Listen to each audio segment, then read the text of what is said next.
This is Big Leagues Country Roads Rankings. Yoo-hoo!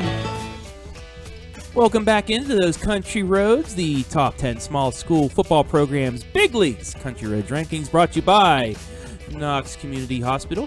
As always, thank you, Knox Community Hospital, for sponsoring this segment. I am Travis KMAC Trav Berardi, and a little bit of a shakeup last week. I say this every week, though. I mean, come on. We pretty much had upsets the last few weeks, so it's going to be changed around. But before I get to that top 10, as always, our teams just on the outside looking in. A couple teams that just dropped out. First of all, Fredericktown. They went to a tough Loudonville squad and lost on a field goal in the last seconds. They drop out at 4-3, and it just pains me, but the Lucas Cubs have dropped out of the top 10. Another loss. They're now at 3-4, but they have a chance to get back into that top 10 with their strength of schedule remaining. But for now, this week, I think the first week in the history of the Country Roads Rankings, because this is the first year.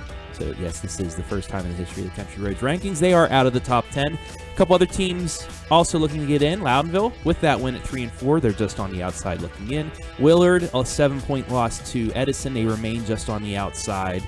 And Mount Gilead, they're 4-3. They have a chance this week against Northmore to maybe break in a maybe a swap position, because in my top 10 at number 10 is the Golden Knights of Northmore at 5-2, back in it after a big win against East Knox. And like I said, they play Mount Gilead this week. A lot of playoff points on the line as well. Northmore, if they want to get in, they're probably going to have to beat Centerburg next week, but to host. But they can still get the Mount Gilead win, and a win against Loudonville in Week 10 would probably get them in as well. But if they want to get a home game, they're going to have to win their last three, including at the Heart of Ohio in Week number 9. At number 9, welcome back, Hillsdale. 2 huge wins in the last 2 weeks to keep their playoff and their home game playoff hopes alive. They knocked off Doughton, who was unbeaten 2 weeks ago, and then a one-loss Smithville team they beat in overtime to get back into it. 2 weeks from now, they take on Northwestern. A lot of playoff points on the line for them there in Division 7, Region 25. They can win out. They will probably finish. They might finish in the top 4, depending on how everybody else does, but they will get at least one home game at the new turf down at Hillsdale. So welcome back in Hillsdale, 4-3. At number 8, welcome back Seneca East, 5-2.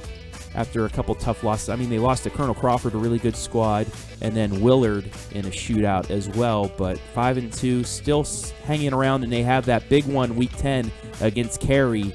That could give them a lot of playoff points. At number 7, Colonel Crawford. That was a really tough setback for them. The 2-point conversion in overtime for Upper Sandusky that knocked them off. That really hurts their 2 home game chances. They're going to have to win out and get some help to have a chance of getting right back in it. But they are favored in their final 3 games, so 8-2 still a possibility. It's just, can they get back into that top 4? They're going to need help now. At number 6, the St. Paul Flyers. They just continue to climb after dropping their first 2 games, but with 2 of the top rushers in the area, as you will see tomorrow in the rushing leaders, passing and receiving leaders, brought to you by Spitzer Mansfield. You'll see that those 2 are helping St. Paul get back into the race, and they have a big one next week. If they can avoid their non-conference loss this week, it'll be a huge one against Crestview to see who clinches at least a share of the Firelands Conference Championship, and you can watch that in 2 weeks live and free, hopefully, if we are able to, in Norwalk, to bring you that game live and free on the OH Report. At number 5, the Highland Fighting Scots. Huge win over Shelby thanks to one Dane Nauman, another name you'll probably see in the stat leaders tomorrow with myself and Hayden. Over 300 yards rushing, but Highland a huge victory over the Whippets to move up to 5-2, but they have a tough final 3 games. They take on Gabe Ivey, Braxton Prosser and company in Galleon this week. Then they got Caden Shadone in River Valley next week. And then in what Hayden and I predicted before the season started, the possible MOAC championship matchup at home against Clear Fork, but they still got to get through their next 2. If they can win out, they're going to be a team that could possibly get 2 home games as well in Division 5. At number 4, the Centerburg Trojans. After losing week 1. They continue to roll. They are one of the few that went down to Loudonville as well and pulled out a last-second victory. They're close to clinching a playoff spot. If they can beat Danville coming up on Friday night, it would probably get them in there. And speaking of Danville, that squad is number 3. This is what I'm thinking is going to be for a KMAC championship. Centerburg still have to play Northmore, however, and they might be getting Max Lauer back next week as well. But right now, this is undefeated in the KMAC. Danville as well. But one of these two teams, I think, clinch a playoff spot with a win just because of all the bonus points that go along with it. But a big one, we'll have a highlight for you on the Friday Night Pigskin Friday at 11:30. Now to our 1A and 1B, because they both keep winning. At 1B, it is the Crestview Cougars, and they have a possibility of clinching on Friday night. I had a chance to talk a little while ago with their head coach, Steve Haverdill, about just this squad and losing some All-Ohioans last year, but continuing the role and what they have done to the team this year. And, let's just get to that interview with myself and head coach Steve Haverdill. All right, Coach, you guys off to yet another good start. It's just impressive that you graduated a few All-Ohioans last year, but you don't miss a beat. Just what has it been like to have these guys step in and continue to let you guys roll? Well, they took their time. They were patient. They learned from the guys that were ahead of them, and those guys obviously led by example. And then obviously the staff that I have is fantastic. So we're getting the technique down, and it's just when it's their turn, they're able to step in there and do what they do best, and we don't miss a beat doing that. Before I ask things that you need to improve on, what have you guys been doing right? I think it all starts up in the trenches. Our offensive line's been doing very well, and our defensive line's been doing very well. When those two units are playing well, you're going to control the line of scrimmage, and in turn, you're going to control the game. And now, what do you guys need to improve on as you move forward? To get ready for hopefully a run. Continue to get better every day with our technique. Not be okay with just a 4-0 start. We got to continue to get better, and our focus has to be there for a full 4 quarters.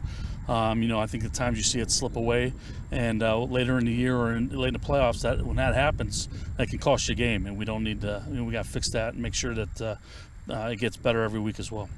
You've gotten this program to where you are the guys with the targets on your back, and like you just mentioned, the focus. But what can you guys as coaches do to keep that focus every week? You might be going up against teams that aren't as good as you, but any given Friday night they might be able to upset you. Our biggest thing is we're trying to get ourselves better.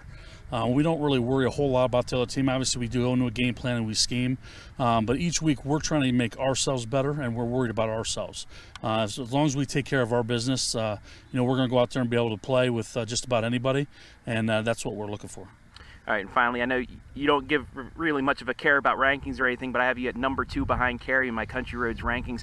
For people that have not seen Crestview before, what can you tell those folks that could get them excited about coming to a Crestview game? You're going to see a well-balanced offense that can run the ball, that can throw the ball, and you're going to get a nasty defense that flies the football. These guys love to hit and hit hard.